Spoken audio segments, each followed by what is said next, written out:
վերջին ժամանակներս նաև իշխանության կողմից անդադար տարբեր տեսակի հարցեր են հնչում, թե լավ վերջիվերջո ամեն մեկը ասում եք մեր ձևովը մի բան է, մեկ ուրիշ բան ասում, մեկ ուրիշ մի բան է ասում, կուզեմ հենց այդ մեր ձևովին նաև շատ հակիրճ անդրադառնամ, մեր ձևովը վստահեցնում եմ ձեզ նամանավանդ վերջին 30 օրվա մեջ, շուրջ 30 օրվա մեջ ես հասկացա, որ մեր ձևովը նաև նշանակում է մի մեծ ընտանիք։ Ինչի, երբ որ ես գտնվել եմ նման անհասկանալի կարգավիճակում, այդ ամբողջ ընթացքում մեր ամբողջ թիմը, շարժման անդամների երևի գերակշիռ մասը առավոտից իրիկուն եղել են մեր տանը, 24/7 եղել են իմ ընտանիքի կողքին, իմ ընկերների կողքին, դրա համար միանշանակ մեր ձևովը նաև ի թիվս այլ միայն տեղական բաների նշանակում է ընտանիք։ Կուզեմ նաև շնորհակալություն հայտնեմ բոլոր մեր հայրենակիցներին, ազգային ժողովի պատգամավորներին, ովքեր այս ամբողջ ընթացքում ցուցաբերել են ուշադրություն, հարցը պահել են ուշադրության կենտրոնում, որը շատ կարևոր էր, եւ նաև բոլոր մեր հայրենակիցներին, որովհետեւ քանի որ ես մոտ 28 օր գտնվելով անազատության մեջ, այսպես ասած աշտագին աշխարհից կդրված եմ եղել, վերջին 1.5 օրվա ընթացքում, նայելով Facebook, չգիտեմ, այլ սոցիալական կայքեր, հասկացա, թե ինչքան մեր հայրենակիցներ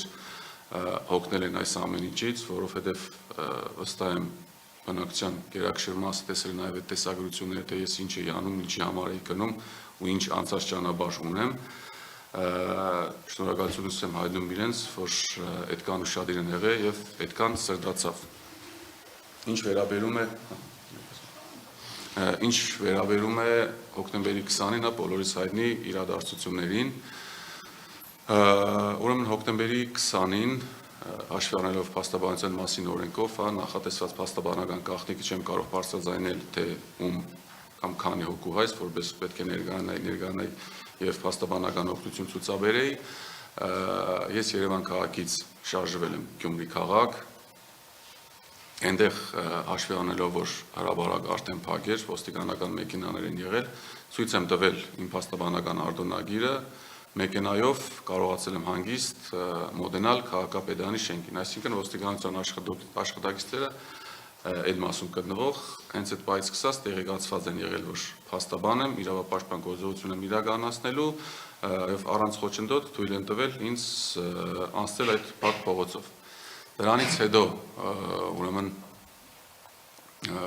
բոլորի հայտնի կարճ տեսագրությունն է, որտեղ ինձ թույլ չէին տալիս մտնել քաղաքապետարանի շենք, սակայն այդ դեպքում կովել էր նաև մեր ոստիկանների աշխատանքը, ովքեր մոտ 10-15 րոպե բանակցելուց հետո ու որոշակի ենթադրում ճշտումներից հետո թույլ տվեցին իմ մուտքը քաղաքապետարանի շենք։ Այնուհետև երբ որ Գյումրու քաղաքապետ Վարդան Ղուկասյանին արդեն հետևի տրնով իջեցնում են ներքև ու մեքենան շարժվում է, բոլորս գտնում ենք քաղաքապետարանի ձախ կողմում։ Դրանից հետո հայտնի մյուս տեսագրությունն է, որտեղ ես ամբողջովին հանգիստ կանգնած եմ ու եթե ճիշտ եմ հիշում, Գյումրու փոխքաղաքապետ Ավետիս Առաքելյանը հարցազրույց էր տալիս, մի քանի րոպե տկանից հետո նկատեցի, որ ունենք ինչ-որ ակտիվություն։ Արագ քայլերով այդ տեսագրությունը, երբ որ նայում ենք ժամանակագրային տարբերակումը, երբ որ անում ենք, տեսնում ենք, որ ընդամենը 1-2 րոպե հետո հայտնվել եմ այդ գիզակետում, ձեռքերս բարձրացած, մտել եմ թե ոստիկանների եւ թե քաղաքացիների մեջտեղը, այսինքն ես չեմ եղել բարիկադից այս կողմ կամ այն կողմ, մտել եմ երկուսի մեջտեղը, փորձել եմ հանդարտության կոչեր անել։ Այդ երևի թե ըստ զգացողության էլ նաև տեսագրություններից հետ պարզվեց, որ տևել եմ մոտավորապես 15-ից 20 վայրկյան, ձեռքերս բաց, վիճակով կանգնած եմ եղել ու այդ պահին ինձ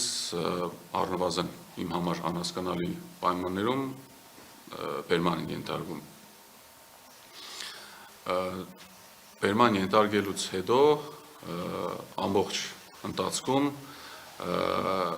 ես բոլորին զգուշացրել, նաև ձերբակալող խա ոստիկանության զորքերի աշխատակիցներին, տեսակցությունները նաև դուք տեսել եք, որ ասում եմ, որևէ խնդիր չկա, ես ձեր քայլում եմ եւ ձեր հետ փաստաբան եմ, փաստաբանական կոորդինացիոն եմ իրականացնում, ինչեւ է այդ բանը արդեն բերման են ենթարկում ու մնացածը, ինչպես ասում են, դուք արդեն գիտեք